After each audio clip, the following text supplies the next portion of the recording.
नमस्कार दोस्तों, आने के बाद फिर आप सभी को स्वागत है आपके अपने फेवरेट यूट्यूब चैनल नंदन नर्सिंग लाइव में। तो दोस्तों फिर और एक नए एग्ज़ाम रिकॉल सीरीज लेके आया हूँ आप सभी के लिए, जो लोग upcoming MSc nursing entrance exam के लिए तैयारी कर रहे हैं। तो dear friends, all MSc nursing previous year entrance exam paper के क्वेश्चन एंड आंसर हम लोग डिस्कशन करेंगे। हर एक वीडियो में 60 क्वेश्चन एंड आंसर हम लोग डिस्कशन कर रहे हैं। तो आज की इस वीडियो में भी हम लोग 60 क्वेश्चन एंड आंसर को डिस्कशन करने वाले हैं। तो चलिए आज की ये 7th एग्ज़ाम रिकल सीरीज का क्वेश्चन एंड आंसर डिस्कशन शुरू करते हैं। तो यस डियर फ्रेंड्स, ये एग्ज़ाम रिकल सीरीज को शुरू करने से पहले आप लोग को एक रिक्वेस्ट है। यदि आप लोग चैनल को सब्सक्राइब नहीं किए हैं तो चैनल को फटाफट सब्सक्राइब कर दीजिएगा एंड जल्द से जल्द वीडियो को लाइक एंड शेयर कर दीजिएगा, क्योंकि हम लोग के चैनल में ऐसे हेल्पफुल कंटेंट आप लोग को मिलती रहेगी एंड इसीलिए इस चैनल को ज़रूर सब्सक्राइब करके रखें। तो प्यारे दोस्तों, देखिए ये जो एग्ज़ाम रिकॉल सीरीज हम लोग रखे हैं 7th में RUHS MSc nursing entrance examination 2017 का क्वेश्चन पेपर है। तो प्यारे दोस्तों, इसका 60 क्वेश्चन हम लोग ये पार्ट 1 में डिस्कशन करेंगे एंड इसका और 60 क्वेश्चन और 61 से लेकर 120 क्वेश्चन तक उसका पार्ट 2 आएगा, यानी कि उसका 8 एग्ज़ाम रिकॉल सीरीज में आएगा। तो आज के ये 7th एग्ज़ाम रिकॉल सीरीज को शुरू करते हैं। तो उसका फर्स्ट क्वेश्चन था RUHS MSc nursing entrance examination 2017 का, the largest cranial nerve is. तो देखिए 4 ऑप्शन दिया गया था, बट करेक्ट ऑप्शन होगा trigeminal.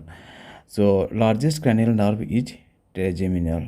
Then question number 2, pairs patches are present in option A में स्टोमक, ऑप्शन बी में जेजुनम, ऑप्शन सी में इलियम, ऑप्शन डी में ड्यूडेनम। सो करेक्ट ऑप्शन होगा ileum. Peyer patches are present in ileum. Then question number 3 में जो क्वेश्चन था, normal portal venous pressure is option A में 5 to 10 mmHg, ऑप्शन बी में 10 to 15 mmHg, option C में 15 to 20 mmHg, option D में 20 to 25 mmHg। So correct option होगा normal portal venous pressure is 5 to 10 millimeter for mercury. So 5 to 10 millimeter mercury होगा correct option. So option A is the correct option. Then question number 4, on the hormone that causes hypocalcemia. Option A में thyroxine, option B में calcitonin, option C में Parth hormone, then option D में oxytocin है। सो correct option होगा calcitonin. The hormone that causes hypocalcemia, that is calcitonin. Then question number 5, QRS complex occurs due to. So QRS complex occurs due to, इसमें से option दिया गया है question का। Option A में आर्ट्रियल डिपोलराइजेशन, ऑप्शन बी में ventricular depolarisation, option C में ventricular repolarisation, option D में conduction through AV node. So correct answer होगा वेंट्रिकुलर डिपोलराइजेशन। बोले तो option B is the correct answer. QRS complex occurs due to ventricular depolarization. So option B is the correct answer. Then question number 6, essential amino acid are named so because they are, option A में essential for life, option B में produced in the body, option C में है not produced in the body, option D में found in every food stuff. So correct option होगा not produced in the body. So option C is the correct answer. Then question number 7, DNA double helix is maintained by. So 4 option दिया गया है, correct option होगा hydrogen bond. So DNA double helix is maintained by hydrogen bond. So option A is the correct answer. Then question number 8, sharp instrument should be disposed in. Option A में red bag, option B में blue bag, option C में black bag, option D में yellow bag. So correct answer होगा blue bag. Then question number 9, most common cause of acute bacterial endocarditis is. Option A में है staphylococcus aureus, option B में है staphylococcus विरिडियंस, option C में है staphylococcus intermedius, then option D में है candida albicans. So correct option होगा staphylococcus aureus. Most common cause of acute bacterial endocarditis is, that is staphylococcus aureus. Option A is the correct answer. Then question number 10, most serious complication of measles is. Option A में croup, option B में pneumonia, option C में otitis media, option D में मेनिंगो encephalitis. So correct answer is meningoencephalitis. So most serious complication of measles is meningoencephalitis. Option D is the correct answer. Then question number 11, a physiological risk associated with prolonged immobility is option A में है decreased bone resorption. Then option B में है formation of thromboembolism. Option C में है decrease serum calcium level. Option D में increase haemoglobin formation. So correct option होगा, इनमें से करेक्ट ऑप्शन होगा formation of thromboembolism. So a physiologic risk associated with prolong immobility is from formation of thromboembolism. So correct option होगा B वाला option. So question number 12 में है endoscopic catheters are sterilised by. Option A में है boiling for 10 minutes. Option B में है autoclaving. Option C में है 5% सेवलॉन. ऑप्शन डी में है 2% ग्लूटाल्डिहाइड. सो 2% ग्लूटाल्डिहाइड में एंडोस्कोप कैथेटर्स को स्टेरिलाइज किया जाता है. Then question number 13, in adults for nasogastric intubation length of the NG tube should be measured from. So देखिए 4 ऑप्शन दिया गया है, बट करेक्ट ऑप्शन होगा nose to the ear lobe and to the xiphisternum. So option C is the correct answer. So जो nasogastric intubation बोले तो जो Ryle's tube देते हैं, राइल्स ट्यूब देने के लिए कहाँ से कहाँ तक मेजर किया जाता है, nose to the ear lobe and to the xiphisternum. So option C is the correct answer. Then question number 14, giving intravenous injection without obtaining inform consent from the patient is an example of assault and battery. Assault and battery का example होगा giving intravenous injection without obtaining inform consent. So option D is the correct answer. Then question number 15, incentive spirometry is mainly use to. Option A में है prevent atelectasis. Option B में है prevent न्यूमोथोरक्स. Option C में है promote wound drainage. Option D में है promote early ambulation. So correct answer is prevent atelectasis. So incentive spirometry is mainly use to prevent atelectasis. Option A is the correct answer. Then question number 16, antidote for warfarin is. Option A में है vitamin K. Option B में है नैलक्सोन. Option C में है एम्नियोडोरन. Option D में है protamine sulphate. So correct answer is vitamin K. So warfarin का antidote for warfarin that is vitamin K. Antidote for warfarin is vitamin K. Option A is the correct answer. Then question number 17, inflammation of the oral mucosa is called. Option A में glossitis. Option B में stomatitis. Option C में parotitis. Option D में cheilosis. So correct option is stomatitis. So inflammation of the oral mucosa is called stomatitis. Question number 18, therapeutic effect of hot application is. So इसका 4 option दिया गया था. देखिए vasoconstriction, increase lymph flow, decrease blood flow, decrease capillary permeability. So correct option होगा increased lymph flow. Then question number 19 में था during sigmoidoscopy the patient should be placed in following position. So sigmoidoscopy के लिए कौन सा position दिया जाता है, तो नीचेस्ट पोजीशन दिया जाता है. So question number next question number 20 में जो क्वेश्चन है, a dying person goes through all the following stages except. So इनमें से है ऑप्शन ए में डिनाइल. ऑप्शन बी में कॉन्फ्लिक्ट. ऑप्शन सी में डिप्रेशन. ऑप्शन डी में acceptance. So correct answer is conflict. Question number 21, early sign of Parkinson disease is. Option A में tremors. Option B में rigidity. Option C में एकेनेसिया. Option D में tachycardia. So correct option होगा tremors. Early sign of Parkinson disease is tremors. Then question number 22, in the wound healing process the formation granulation tissue occurs in the option A में inflammatory phases. Option B में proliferative phase. Option C में hemostasis phase. Option D में maturation phase. जो correct answer है proliferative phase. Option B is the correct answer. in the wound healing process the formation granulation tissue occurs in the proliferative phase. Then question number 23, for measuring central venous pressure CVP, that is CVP, it must be zeroed eight the level of. So option A में है right atrium. Option B में है right ventricle. Option C में है left atrium. Option D में है left ventricle. So correct answer is right atrium. So for measuring central venous pressure CVP it must be zero at the level of right atrium. Option A is the correct answer. Then question number 24, bruising of the flanks of abdomen is known as. देखिए इनमें option दिया गया था Cullen sign, Hegar sign, Kehr sign and Grey Turner sign. So correct answer is Grey Turner sign. Then question number 25, iron is store in the body as. Option A में था ferritin. Option B में था ferrous sulphate. Option C में transferrin. Option D में hemosiderin. So correct answer is ferritin. Option A is the correct answer. Then question number 26, the element which is essential for synthesis of insulin is. Option A में था cobalt, option B में था copper, option C में chromium, option D में molybdenum. So correct option is copper. The element which is essential for synthesis of insulin is copper.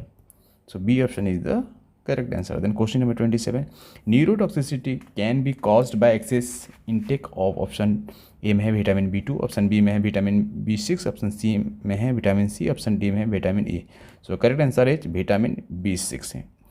Option B is the correct answer. The neurotoxicity can be caused by excess intake of vitamin B6. Then question number 28, keratomalacia refers to. Option A में dry cornea, option B में dry conjunctiva, option C में foamy spots of conjunctiva, option D में liquefaction of cornea. So correct answer is liquefaction of cornea. So keratomalacia refers to liquefaction of cornea. D option is the correct answer. Then question number 29, the generic name for tocopherol is. Option A में है vitamin A, option B में है vitamin C, option C में है vitamin D, option D में है vitamin E. So correct answer is vitamin E का generic name है टोकोफेरल, उसको otherwise known as tocopherol. Vitamin E is otherwise known as tocopherol. So correct option होगा D वाला option. Then question number 30, social stratification is commonly based on the criteria of. Option 4 option दिया गया था, correct option होगा both and education. B वाला option होगा correct option. Then question number 31, the chief characteristic of a joint family is. देखिए 4 option दिया गया था, करेक्ट ऑप्शन होगा कलेक्टिवली. बी वाला ऑप्शन होगा correct. Chief characteristic of a joint family is collectively. Then question number 32, which of the following not an example of social security legislation. So इनमें से 4 option दिया गया है, बट करेक्ट ऑप्शन होगा dowry provision act 1998. D वाला option होगा correct. And question number 33, the process by which a group learns to confirm to the norms of the group. Option A में है एनकल्चरेशन, देन ऑप्शन बी में है socialisation, option C में industrialisation, option D में है assimilation. So correct option होगा socialisation. The process by which a group learns to confirm the norms of the group, that is socialisation. So B वाला option is the correct answer. Then question number 34, impulsive behaviour is driven by. Option A में है ईड, option B में है ego, option C में है conscience, then option D में super ego. So correct answer is id. So id वाला option correct होगा. Impulse behaviour is driven by id. Then question number 35, directing anger at a person or object other than its primary source is called. Option A में है denial, option B में है projection, option C में है displacement, option D में है compensation. So correct answer is C, that means displacement होगा. So directing anger at a person or object other than its primary source is called displacement. Then question number 36, the therapy based on learning theory is. Option 4 option दिया गया था, but correct option होगा cognitive therapy. So C option is the correct answer. Then question number 37, illegal classification of children's behavior that violates the law.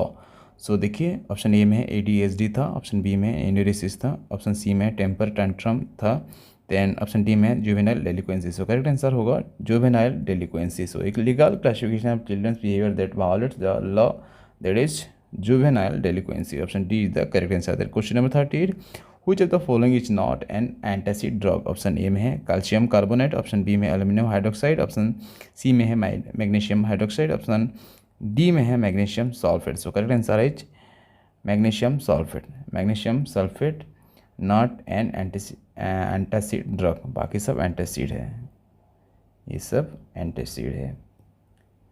Magnesium sulphate को छोड़ के बाकी सब antacid है. सो option D is the correct answer. Then question number 39, the most serious side effect of streptomycin is. Option A में autotoxicity, option B में ocular toxicity, option C में hepatotoxicity, option D में bleeding disorder. So correct answer is autotoxicity. Then question number 40, vestibular function is tested by. Option A में Raynaud's test, option B में caloric test, option C में acoustic reflex, option D में odometer. So correct answer is caloric test. So vestibular function is tested by caloric test. Option B is the correct answer. Then question number 41, keratometry is done to assess. Option A में है corneal curvature, option B में है corneal sensation, option C में है corneal thickness and option D में है corneal endothelium. So correct answer is option A. So keratometry is done to assess corneal curvature, option A is the correct answer. Then question number 42, most common cause of cataract is. देखिए 4 option दिया गया है, correct option होगा age related. So most common cause of cataract is age related, option D is the correct answer. Then question number 43, which of the following is not a characteristic of dengue haemorrhagic fever. So not a characteristic of dengue haemorrhagic fever. देखिए इनमें से दिया है, option A में fever, option B में thrombosis, option C में दिया है थ्रोम्बोसाइटोपेनिया, ऑप्शन डी में दिया है लिम्फेडेनोपैथी। सो इनमें से देखिए फीवर होगा, थ्रोम्बोसाइटोपेनिया होगा, लिम्फेडेनोपैथी होगा। सो थ्रोम्बोसिस को छोड़ के बाकी सब है characteristic of dengue haemorrhagic fever. So option B is the correct answer. Then question number 44, the normal peak post prandial capillary glucose level is. So normal पूछा है post prandial capillary glucose. So देखिए option A में less than 80 mg पर DL दिया है, option B में दिया है लेस देन 120 mg पर DL दिया है, ऑप्शन सी में दिया लेस देन 180 mg पर DL दिया है एंड ऑप्शन डी में दिया लेस देन 220 mg पर DL दिया। Correct answer is less than 180 mg पर DL होगा normal peak post prandial capillary glucose level. So option C is the correct answer. Then question number 45, thiamine deficiency can manifest as। Option A में है mental retardation, option B में है memory, option C में दिया है gingival bleeding, option D में है cardiac failure. So correct answer is cardiac failure. Option D is the correct answer. The thiamine deficiency can manifest as cardiac failure. Then question number 46, CSF findings in a patient with tubercular meningitis. So देखिए इनमें से option A में दिया है decrease protein decrease glucose, option B में दिया है raised protein increase glucose and option C में दिया है raise protein increase neutrophils, option D में दिया है raise protein increase lymphocyte. So correct answer होगा raise protein increase lymphocyte, option D is the correct answer. So CSF finding in a patient with tubercular meningitis, that is raised protein increased lymphocytes, that is tubercular meningitis. Question number 47 में दिया in tumour lysis syndrome there is. Option A में hypokalaemia, option B में दिया है hypercalcaemia, then option C में दिया है हाइपरयूरेसिमिया, option D में दिया है hypophosphataemia. So correct answer is hyperuricaemia, option C is the correct answer. Then question number 48, the tourniquet test is positive if there are at least. देखिए इनमें से 4 ऑप्शन दिया है, करेक्ट ऑप्शन होगा 10 petechiae for square inch. So B option is the correct answer. Then question number 49, for safe administration of IV mannitol which is the priority assessment। Option A में है vital sign 4 hourly, option B में है weight daily, option C में है urine output hourly, option D में है central venous pressure। So correct answer होगा urine output hourly. So administration for safe administration of IV mannitol urine output hourly, that is priority assessment. C option is the correct answer. So then question 50, the term used to describe edema of the optic nerve is। Option A में है scotoma, option B में है पापुलोडेमा, option C में है lymphoedema, then option D में angioneurotic oedema. So correct answer is papilloedema. Term used to describe edema of the optic nerve, edema of the optic nerve, that is papuloedema.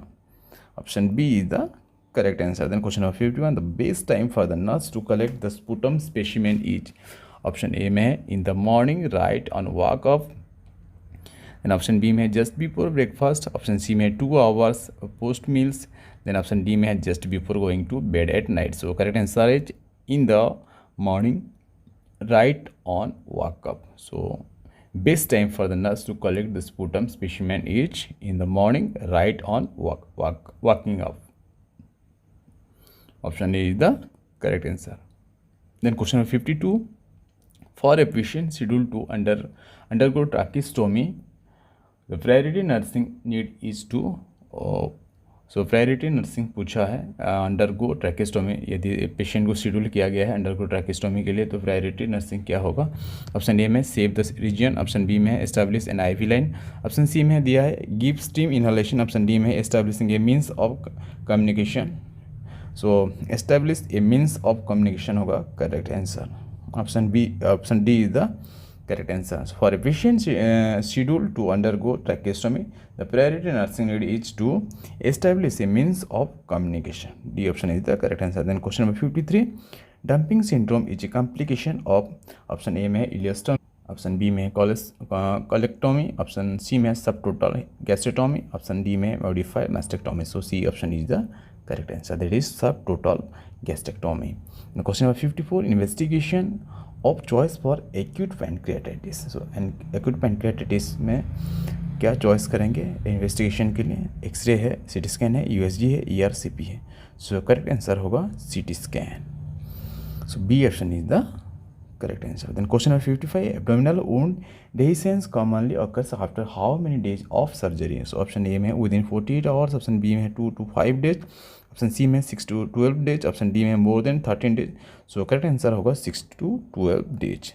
So abdominal wound dehiscence commonly occurs after how many days of surgery? That is 6 to 12 days of surgery. C option is the correct answer. Then question number 56. Most common type of renal stone is option A में cystine, option B में uric acid, option C में calcium phosphate, option D में magnesium phosphate. So correct answer is calcium phosphate. C option. Most common type of renal stone is calcium phosphate.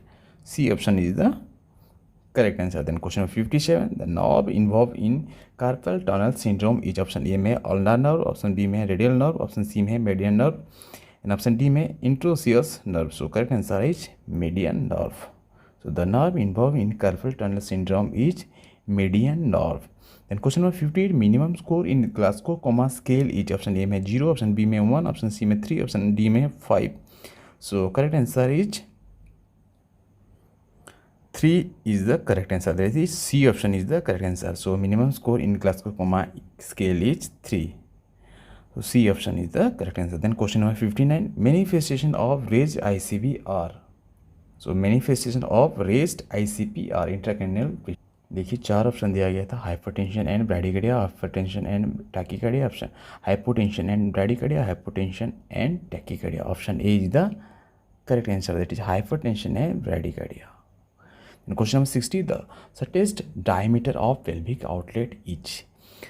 देखिए oblique था, बाइस्पाइनोस था, then इंट्रोट्यूबरस था, and option D में था इंट्रोपोस्टीरियर. सो correct answer होगा bispinous. The shortest diameter of pelvic outlet is बाइस्पाइनस.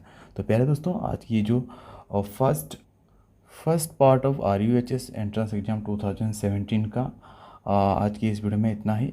Next video में part 2 में मिलेंगे. 61 क्वेश्चन नंबर 61 से लेकर 120 तक हम लोग डिस्कशन करेंगे नेक्स्ट पार्ट में. तो आज की ये वीडियो अच्छा लगा होगा तो लाइक कर दीजिएगा एंड शेयर कर दीजिएगा, एंड चैनल को ज़रूर सब्सक्राइब करके रखना, ताकि नेक्स्ट एग्जाम रिकॉल सीरीज में हम लोग फिर मिलेंगे. तब तक के लिए take care and bye bye.